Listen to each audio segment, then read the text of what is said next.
I'm Chung-Win for Gotta Be Mobile and Notebooks.com. In this video, we're going to go ahead and take a look at some of the camera features and the camera UI of the Samsung Galaxy S3 smartphone, as well as some of the multimedia features of the video player.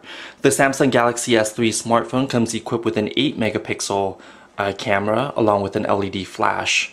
The camera can also record videos in 1080p. Let's go ahead and launch the camera. There are a number of ways you can launch the camera.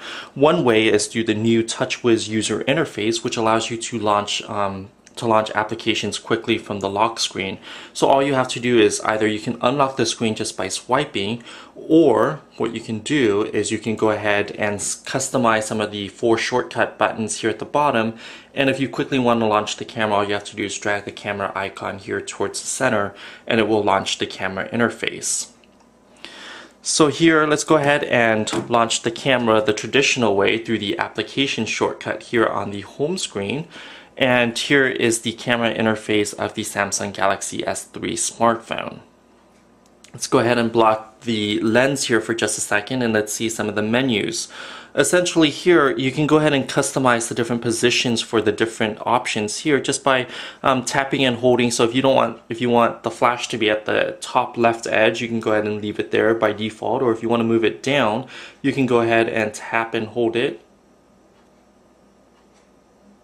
and then drag it into the position that you want it to be located in.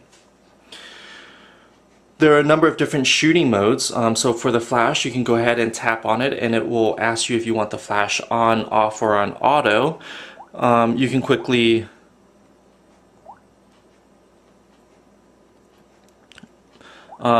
select from different shooting modes. There's a single shot mode, burst shot, which will allow you to just hold down on the shutter button and it will rapidly fire the camera shutter, and then you can go ahead and see which shot is the best shot. You can have Samsung even automatically select the best shot if you want. There's an HDR mode, a smile shot, which only takes a camera photo when your subject is smiling, and various different scenes and different options here. There's even a self-portrait mode which uses the front-facing camera, and you can even adjust the resolution.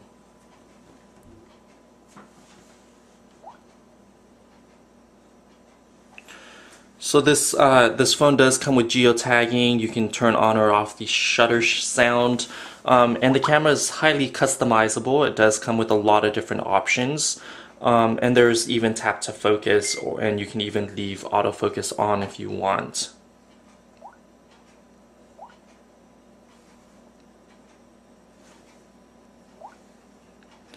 The nice part is, let's go ahead and switch down to video mode by toggling the camera down to the video camera on the right hand side. Once you're recording video, as we are doing right now, you can also capture a full resolution image just by tapping on the camera shutter button. So now if you're at a kid's soccer game or a baseball practice, if you want to record video of your children, you can go ahead and do that, and you can also capture video or photo at the same time, so there's no more trying to decide if you want to take video or take a picture for a certain type of scene. And then once you capture the photo, it will show up here at the bottom.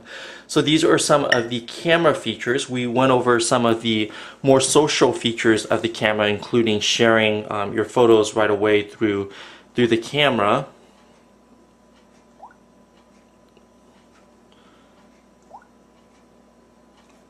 By using Share Shot, which allows everyone at the same event who's connected to the same wireless hotspot to leave an event with everyone else's photos, which is a nice feature.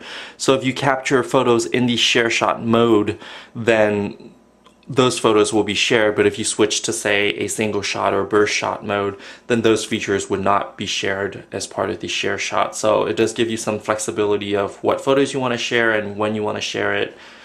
There's also Buddy Photo Share, so with that mode enabled on, if you capture an image with a face, such as a portrait, then it would not only detect the face and tag the face, but once the face is tagged, it will ask you if you want to share it with that person who's tagged, whether it be email or through SMS or MMS messaging, which is a nice feature to allow users to quickly share their photos that way.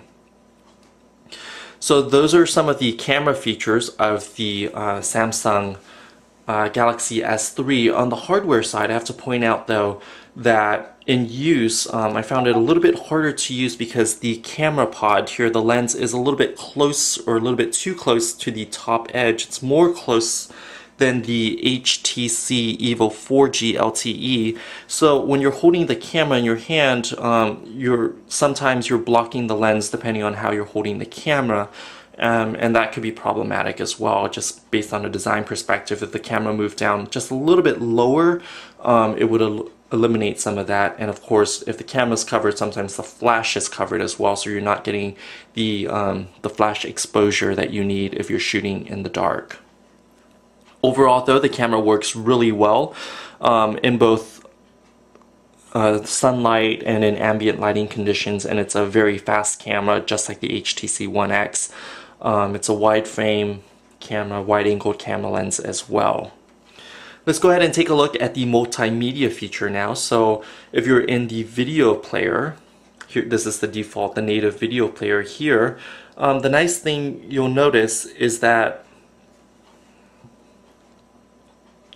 if you're in landscape mode here, the videos are actually previewing for you in this little box here. So you not only get a thumbnail, but you also get a video preview. Here I have a TED Talk video, and let's go ahead and open that up.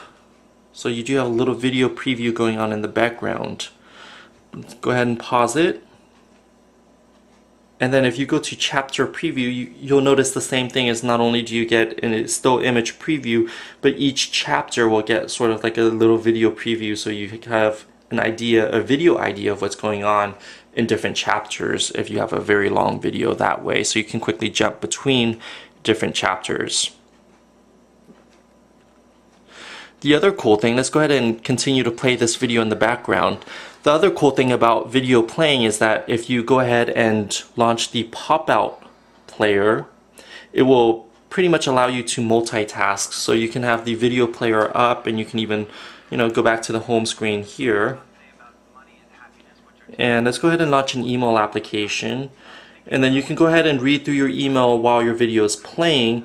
And then the other nice thing is you can go ahead and drag and hold, and then you can go ahead and drag and drop this video player wherever you want, so it's out of the way when you're multitasking. And then to return back to full screen, all you have to do is tap on the video, or you can tap on the negative bar there to close the video. Let's go ahead and go back to the video.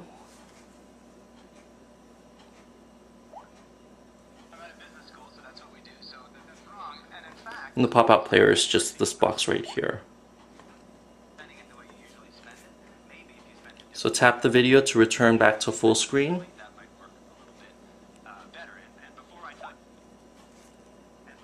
And if you're done with the video,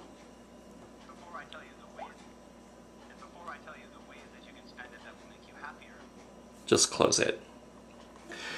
So this is a quick video preview of some of the multimedia features and the camera features of the Samsung Galaxy S3.